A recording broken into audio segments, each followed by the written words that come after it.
Caramba, já fazem 4 anos que o mangá de Beastars acabou. Você acompanhou essa viagem? Beastars é sobre um mundo em que animais agem como humanos, mantendo aquela ideia de caça e caçador, herbívoro e carnívoro. Eu sei, não é a ideia mais original do mundo, ainda mais por ter sido criado na época em que Zootopia saiu, no mesmo ano. Beastars traz uma ideia mais complexa. Ainda há um conflito grande entre carnívoros e herbívoros, porém não é só um preconceito, mas sim uma realidade. Animais carnívoros realmente têm a possibilidade de acabar comendo outros animais.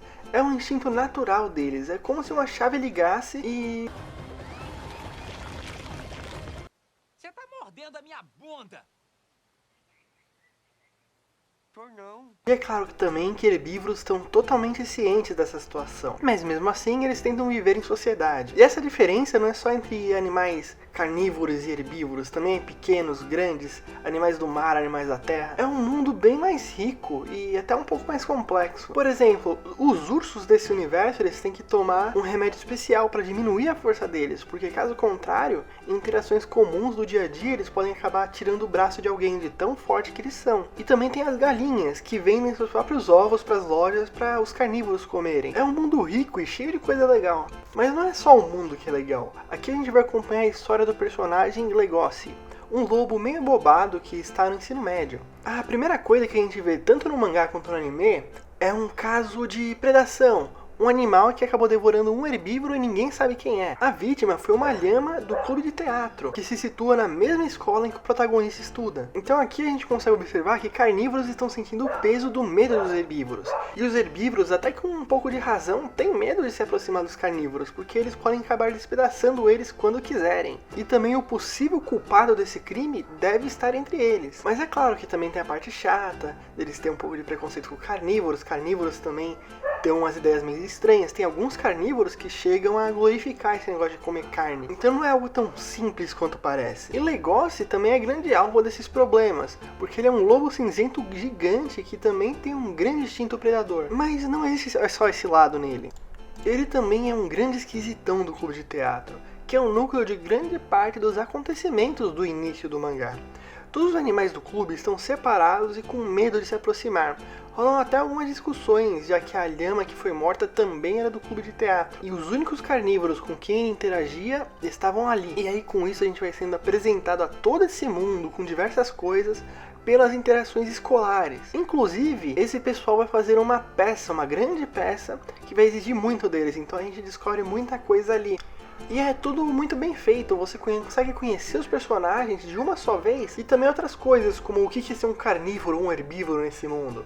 Ou para cada um deles, porque tem pessoas com ideias diferentes. Legoshi, em específico, é uma pessoa reclusa que vive o tempo todo fazendo o seu máximo para não se destacar, assim sendo alguém que faz de tudo para não entrar em confronto ou chamar atenção, mesmo em situações que faria sentido ou que ele está sendo injustiçado. Mas ele é constantemente atiçado pelo mundo à sua volta. Às vezes por outros carnívoros que acreditam que eles devem brilhar e ser fortes como os carnívoros comendo carne, como por exemplo, teve um confronto entre ele e um tigre que usava sangue de coelho como doping para atuar melhor. Esse sangue de coelho, aliás, sendo pego no mercado negro, porque nesse mundo até isso tem. E não é algo que é só citado. E também teve outro caso de um cervo chamado Louis, que começa a confrontá-lo por agir daquela forma reclusa, com medo de agir forte demais. E esse cervo é muito importante para a história, porque ele não consegue se aceitar, ele não consegue aceitar seus limites e a condição que ele tá. Ele pensa que nunca vai superar os carnívoros e que tem essa diferença entre eles. E tem um plus que ele quer se tornar um Beastars, que é uma pessoa muito importante nesse mundo animal. Atletas, políticos, entre outras várias coisas que têm influência nesse mundo e ajudam a manter a paz entre carnívoros e herbívoros. E também tem romance, na verdade romance é uma coisa muito grande aqui nessa história. O negócio tem um par romântico chamado Haru, que é uma coelha em que ele acabou conhecendo depois de surtar e atacar ela no meio da noite sem ela saber quem atacou. Tudo isso guiado pelos instintos dele de carnívoro, que são uma coisa aqui que existe, deixa a história muito mais interessante. E esse início aqui parece um pouco mais pé no chão do que essa história vai virar. A gente tem algumas coisas intensas, como quando eles visitam o mercado negro de carne de herbívoro e um amigo deles decide comer dedos de um mendigo que estava vendendo por um preço lá. Mas mesmo assim, o nosso protagonista não se mexe em encrencas muito grandes. Porém isso muda, até que do nada, a Haru, a coelha anã aliás, some. Ela tava lá parada e do nada ela some. Todos sabem o motivo, mas ninguém tem culhões para desafiar. quem foi o culpado. Só o nosso lobo bom, que é capaz de enfrentar quem sequestrou ela. E esse aqui é o início de Beastars. Fora os assassinatos, parece mais um romance muito dramático, mas mesmo assim é um começo que realmente te instiga a ler mais. Eu sinceramente só queria reler o início dos capítulos pra fazer esse vídeo, pra eu dar aquela relembrada. Mas a coisa é tão boa que eu tô lendo até o capítulo 60 de novo. É capaz de eu ler a série inteira de novo sem nem perceber. Eu acho que não importa seu gosto, Beastars é algo que vale a pena pra todo mundo.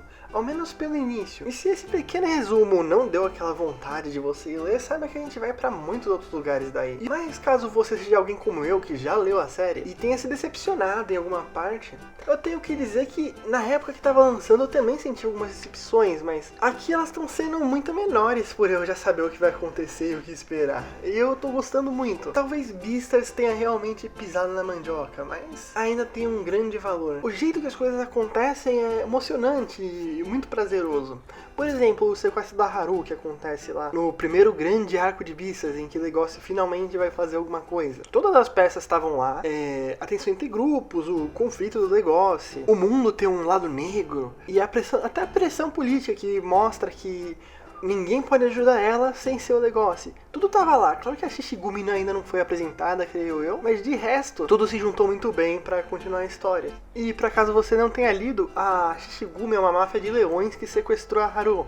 Eles sequestraram ela porque eles queriam oferecer ela pro chefe dela, que é um gourmet. E eles também vão assumir uma parte muito importante nessa história. O negócio finalmente, nesse arco, aprende a adotar uma posição assertiva contra suas ações, se tornando alguém capaz de matar e morrer. Também entendendo que pra ele é impossível se colocar na posição e entender pessoas como a Haru, que é uma coelha anã. Pois ele nunca vai ser alguém que vai ter tanta desvantagem no mundo como um coelho anão, que pode morrer de alguém dar uma pisada em cima dele. E a Haru também tem seus momentos, suas reflexões de vida, junto com o próprio servo, Louis, que no fim desse arco se torna chefe da Shishigumi, por incrível que pareça, que são leões comedores de carne, assim ficando em um lugar que tecnicamente ele tá pau a pau com os carnívoros, coisa que ele ficava mal por não conseguir antes. Tem até uma parte que eu acho muito legal, que o Legoshi fala pro Louis que a força dele, de lobo dele, pra ele é um peso. E a força do Louis, porque todo mundo aplaude Louis nesse mangá, existe pelos motivos certos, não é um peso pra ele, mas é um recurso. Todos os personagens têm algumas reflexões muito legais e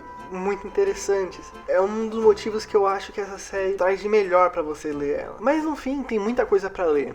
Algumas partes que fizeram os fãs ficarem de cavalo em pé e dar risada e falar: meu Deus, o que tá acontecendo?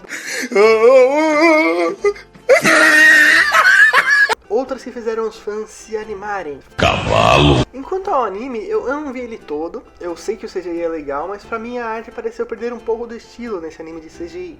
Não que eu tenha achado ruim, aliás, foi por causa dele que eu li o mangá. Eu vi os primeiros episódios, achei muito bom. E aí eu falei, agora eu não vou aguentar esperar uma semana por mais capítulos, vou ler todo o mangá. E eu acho que essa é a melhor maneira de consumir essa história. Eu acho Beastars incrível. Ele trata um conflito muito complicado em um mundo com muitos fatores, e passa tudo de forma suave pro leitor.